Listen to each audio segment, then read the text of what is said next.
Yeah, welcome. The topic we will be discussing in this session is CPU scheduling. So the objective of the CPU scheduling is basically we'll be discussing concepts in this lecture series. We'll be discussing the basic concepts of CPU scheduling. Why should we go for scheduling? And then we'll be discussing scheduling criteria. That is, there are different CPU scheduling algorithms are available. So, under which circumstances, which algorithm should be used, and how to measure the performance of these algorithms? On based on what criteria the performance of these algorithms can be measured. That's what we'll be discussing under scheduling criteria. And then we'll be discussing various CPU scheduling algorithms. Right? So the objective of this particular topic is to introduce CPU scheduling. So CPU scheduling is, is the basic thing which we do in a multi-programmed operating system, in a multi-programmed environment. So we'll understand what is meant by CPU scheduling and why it should be done and how it improves the CPU utilization. That's the first objective. And second objective is to discuss the various CPU scheduling algorithms. Okay, fine, let us start. So let us understand the basic concepts like why should we go for CPU scheduling. So, so let us consider a very basic case where there is a single process, where a computer is running a single process and it is not a multi-programmed environment. It is not a multi-programmed environment. That is, the CPU once allocated with one process, it will it will complete that process. Then only it will go for another process. Okay, so such an environment is not called as a multi-programmed environment. So there is a CPU, and it takes one process or one job, then it completes this process. Only after completing this, the CPU will take the next process. Until the process one has not completed, it will not go for the next job.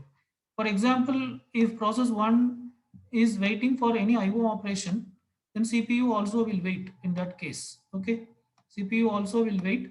CPU will not do another job. Okay, so such an environment is called as an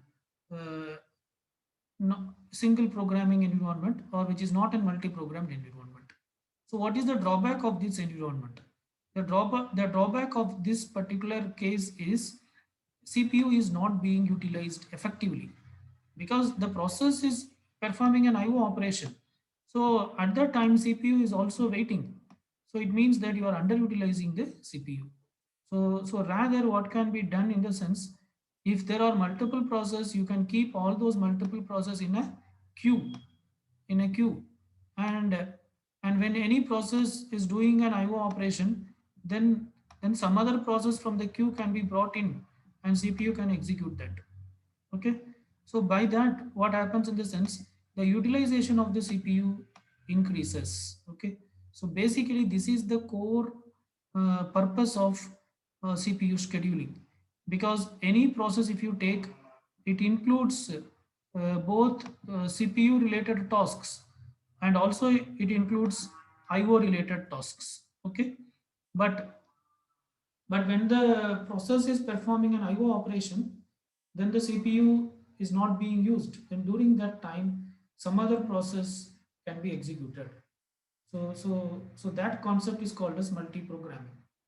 Okay. And if you take any particular task, any particular process, it is just a combination of CPU burst and IO burst. What is the CPU burst? CPU burst means it is performing the process is performing some task which needs computation. Okay. CPU burst means, it means during that time the process is performing some task which needs computation. So it is CPU burst means it is computation intensive tasks. CPU burst means it is during that time it is performing a some computational operation where the involvement of CPU is required. Okay, and IO burst means during that time the process is performing some IO operation, or it is waiting for some IO device, or it is performing some IO operation. So that is called as IO burst. So any process if you take, it is a combination of CPU burst and IO burst. Okay, so you can see this diagram. This is a process. So you can see there is a combination of CPU burst and IO burst. Initially, it is performing some CPU burst. Then there is an IO burst. So it means during this time, this process is waiting for the IO to complete. So it is in the wait state. It is in the wait state during this time. So what can be done in a multi-programmed environment? During this time, the CPU can be allocated for some other process. So if this is process P1, then during this time, maybe another process P2 can execute, right? And once this IO completed, again CPU can be given back to P1, so that now it has some CPU burst. Again it has IO, again it has to wait. So again so I'll call it as, whenever there is IO there is a wait. So again during the while it is waiting, the CPU can be given to process 2 or any other process. Okay, so so so this is called as effective utilization of CPU. So this can be achieved uh, uh, uh, by CPU scheduling. Okay, so with CPU scheduling, the CPU can be utilized to the maximum extent possible, so that the core resource or the main resource of the computer is getting utilized in a proper way. So this is the basic reason why we go for CPU scheduling. Okay. So then, so there is a, so the researchers over a period of time, they have they have studied normally how a process behaves. Of course, a different process behaves in a different way. Uh, but the researchers and engineers and scientists, they have studied typically how a process behaves by studying process of different length. Okay, so finally what they concluded in the sense, so there will be if you take a if you take any typical process, it will have it will have more number of CPU burst with short duration. It will have more number of CPU burst with short duration. What is CPU burst? CPU burst means during that time it is performing some computation task. Okay, CPU burst means what? During that time it is performing some computational task. So the researchers, what they identified in the sense, by going through or by studying the behavior of many processes, they understand that typically how the process behaves in the sense, it it uh, it it produces more number of smaller IO CPU burst.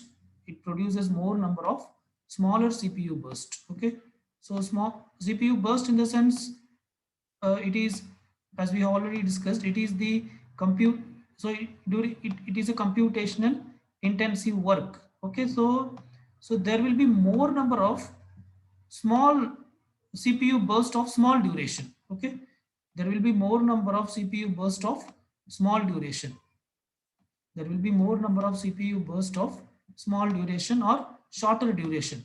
That is, the time interval uh, uh, will be very less. Okay, so you can see this diagram. So this graph, you can see this peak point. This peak point, it is somewhere between 150 158. So frequency means how much time such a request comes. So that is what the x-axis says. And if you say y-axis, it is the burst duration. So basically it is CPU burst. Okay, it is not IO burst, it is CPU burst. So what is the burst duration, CPU burst duration? So if you see this particular peak point, its duration is what? Its duration is somewhere here, which is probably 4. Okay, 4 or 5 maybe. Okay, so it is a CPU burst for 4 milliseconds. This is in terms of milliseconds. So CPU burst for 4 milliseconds. It has occurred for how many times? It has occurred for 158 times. So that is what this study says. So typically if you take a process, it will have more number of CPU burst of shorter duration. It will have more CPU burst of shorter duration, and it will have less number of CPU burst of longer duration. So you can see there is very less number of CPU burst of during this duration, from 8 milliseconds to 40 milliseconds. So if you take 8 milliseconds to 40 milliseconds, the CPU burst is very less. The number of CPU burst is hardly hardly one. Okay, this point is hardly one. So hardly there is mm, one CPU burst, which is for 8 which is for 8 milliseconds or 16 milliseconds or 24 or 32 or 40 milliseconds. Okay, but if you take this particular thing, you can see there are more number of short CPU burst. Okay, are you getting? So that is what this particular graph says. Okay, so so so generally what we can say in this sense, uh, normally IO bound processes. So previously we have discussed what is an CPU bound process and what is an IO bound process. A CPU bound process is one which performs most of the time it performs computational task, whereas an IO bound process is the one uh, which performs most of the time IO related operation. Okay, so in a CPU or in an IO bound process, if you take a typical IO bound process, in a typical IO bound process, there will be more number of shorter CPU burst. Okay, in a typical IO bound process, there will be more number of shorter CPU burst. Okay, and in a typical IO bound process, in a typical IO bound process, there will be more number of shorter uh, CPU burst. Okay, and in a CPU bound process, a CPU bound process in the sense which utilizes CPU most of the time. In a CPU bound process, there may be in a CPU bound process there may be few CPU burst of longer duration. Okay, in a CPU bound process, there may be few CPU burst of longer duration. Okay, I think the point is clear. In an IO bound process, there will be more number of CPU burst of shorter duration. Whereas in a CPU bound process, there may be few few CPU burst of longer duration. So so this is just an understanding of normally how a process behaves. So what we can see in the sense, in a typical process uh, there will be more number of CPU burst of shorter duration.